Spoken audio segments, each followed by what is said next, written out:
ശിവ ജ്യോതിശാലയത്തിലേക്ക് ഏവർക്കും സ്വാഗതം.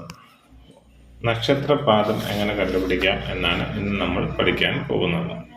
ഓരോ ദിവസവും ഏത് നാളാണ് എന്ന് കലണ്ടറിൻ്റെ സഹായത്താൽ കാണുന്ന രീതി ആദ്യത്തെ വീഡിയോയിൽ നമ്മൾ പറഞ്ഞിരുന്നു. കുട്ടികളുടെ നക്ഷത്രം ഏത് പാദത്തിലാണ് ജനിച്ചിരിക്കുന്നത് എന്ന് എങ്ങനെ കണ്ടെത്താം എന്നാണ് ഇന്ന് ഇവിടെ പറയാൻ പോകുന്നത്. ഓരോ ദിവസവും 60 നാഴികയാണല്ലോ ഉള്ളത്. എല്ലാ നക്ഷത്രങ്ങളും ഏകദേശം 60 നാഴികയാണുള്ളത്.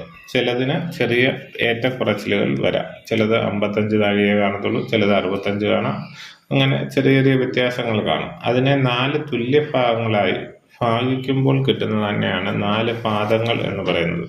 അതായത് 60 നാഴികയുള്ള ഒരു നക്ഷത്രമാണെങ്കിൽ അതിൻ്റെ ആദ്യത്തെ 15 നാഴിക 1-ാം പാദവും തുടർന്ന് വരുന്ന 15 നാഴികകൾ 2, അടുത്ത 15 നാഴിക 3-ാം പാദം, അടുത്ത 15 നാഴിക 4-ാം പാദം എന്നിങ്ങനെ യഥാക്രമം വരുന്നു. ഒരു ഉദാഹരണ സഹിതം ഇത് ഞാൻ വിശദമാക്കാം. 2025 മെയ് 11, അതായത് കൊല്ലവർഷം 1200-ാം ആണ്ട് മേടം 28-ാം തീയതി മലയാള മനോരമയുടെ കലണ്ടർ പ്രകാരം ചോതി നക്ഷത്രം 60 നാഴിക എന്ന് കാണിച്ചിരിക്കുന്നു. തലേ ദിവസമായ മെയ് 10-ാം തീയതി ചിത്തിര നക്ഷത്രം 52 നാഴിക 48 വിനാഴിക എന്നാണ് കാണിച്ചിരിക്കുന്നത്.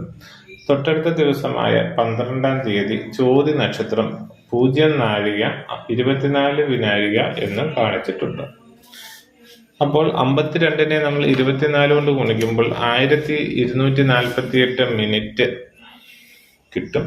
അതിനെ 60 കൊണ്ട് ഹരിക്കുമ്പോൾ 20 മണിക്കൂർ 48 മിനിറ്റ് ചിത്തിര നക്ഷത്രമുണ്ട് എന്ന് മനസ്സിലാക്കാം. അതിനുശേഷം ചോതി നാള് തുടങ്ങി.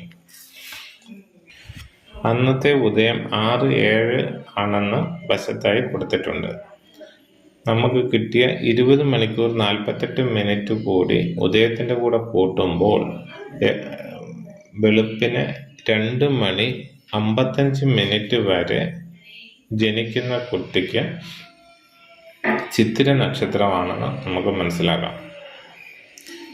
അതായത് 11-ാം തീയതി വെളുപ്പിന് 2 മണി 55 മിനിറ്റ് കഴിഞ്ഞ് ജനിക്കുന്ന കുട്ടിയുടെ നാള് ചോതിയാണ്. 11-ന് ഉദയം മുതൽ 12-ന് ഉദയം വരെ ചോതി നക്ഷത്രമാണ്. കൂടാതെ 12-ാം തീയതി 0 നാഴിക 24 വിനാഴിക കൂടി ചോതി നക്ഷത്രമുണ്ടെന്ന് കലണ്ടറിൽ വ്യക്തമായി കൊടുത്തിട്ടുണ്ട്. 24 × 24 = 576. അതായത് 9 മിനിറ്റ് 26 സെക്കൻഡ് കഴിഞ്ഞാൽ വിശാഖം നാള് തുടങ്ങുമെന്ന് മനസ്സിലാക്കാം.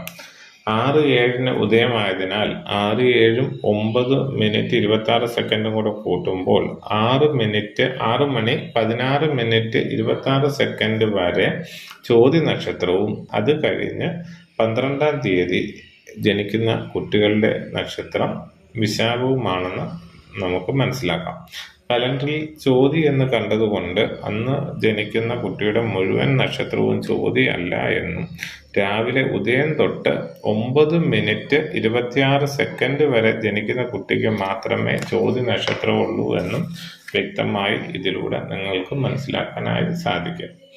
10-ാം തീയതി ചിത്തിര നക്ഷത്രം കഴിഞ്ഞ് 7 നാഴിക 12 വിനാഴിക ചോതി നക്ഷത്രമുണ്ട്.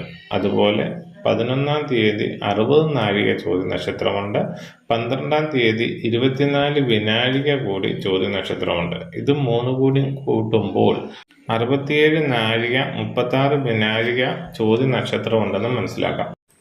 അതിനെ 4 കൊണ്ട് ഹരിക്കുമ്പോൾ 16 നാഴിക 54 വിനാഴിക വരെയാണ് ചോതിയുടെ ആദ്യ പാദം.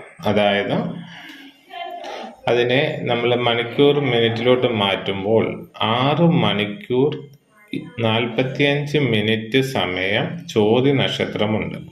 അതായത് 11-ാം തീയതി വൈകുന്നേരം 5 മണിക്ക് ജനിക്കുന്ന കുട്ടിയുടെ എത്രാമത്തെ പാദത്തിലാണ് ജനനം, ചോതി നക്ഷത്രത്തിൻ്റെ എത്രാമത്തെ പാദത്തിലാണ് ജനിച്ചത് എന്ന് എങ്ങനെ കണ്ടുപിടിക്കാമെന്ന് ഒന്നുകൂടി വിശദമായിട്ട് പറയാം. 11-ന് ഉദയമായ 6:07 ശേഷം 60 നാഴിക ചോദ്യമുണ്ട്. അതിനു മുമ്പ് തന്നെ 7 നാഴിക 12 വിനാഴിക ചോദ്യം കഴിഞ്ഞിട്ടുണ്ട്.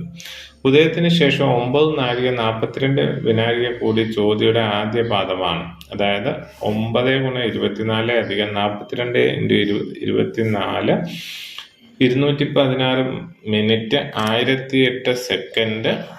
അതിനെ കൺവേർട്ട് ചെയ്യുമ്പോൾ 3 മണിക്കൂർ 52 മിനിറ്റ് ചോദ്യ നക്ഷത്രമാണ്. അതിൻ്റെ ഉദയമായ 6 മണി 7 മിനിറ്റിൻ്റെ കൂടെ കൂട്ടുമ്പോൾ 9 മണി 59 മിനിറ്റ് വരെ ചോദ്യയുടെ ആദ്യ പാദമാണ്.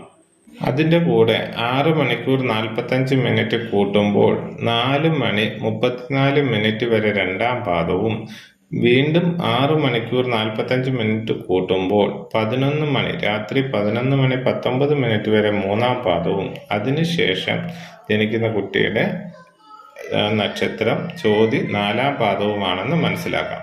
അപ്പോൾ 5 മണിക്ക് ജനിക്കുന്ന കുട്ടിയുടെ ഏത് പാദമാണെന്ന് കണ്ടുപിടിക്കാമെന്നാണ് നമ്മൾ പറഞ്ഞത്. വൈകിട്ട് 4:34 വരെ രണ്ടാം പാദമായതിനാൽ അത് കഴിഞ്ഞ് 5 മണിക്ക് ജനിക്കുന്ന കുട്ടിയുടെ നക്ഷത്രപാദം തീർച്ചയായിട്ടും 3-ാം പാദം ആയിരിക്കും. എല്ലാവർക്കും മനസ്സിലായി കാണുമെന്ന് വിചാരിക്കുന്നു. എന്തെങ്കിലും സംശയമുള്ളവർ കമൻറ്റ് ബോക്സിൽ പറഞ്ഞു കഴിഞ്ഞാൽ അതിൻ്റെ സംശയം നിവാരണം ചെയ്യുന്നതായിരിക്കും.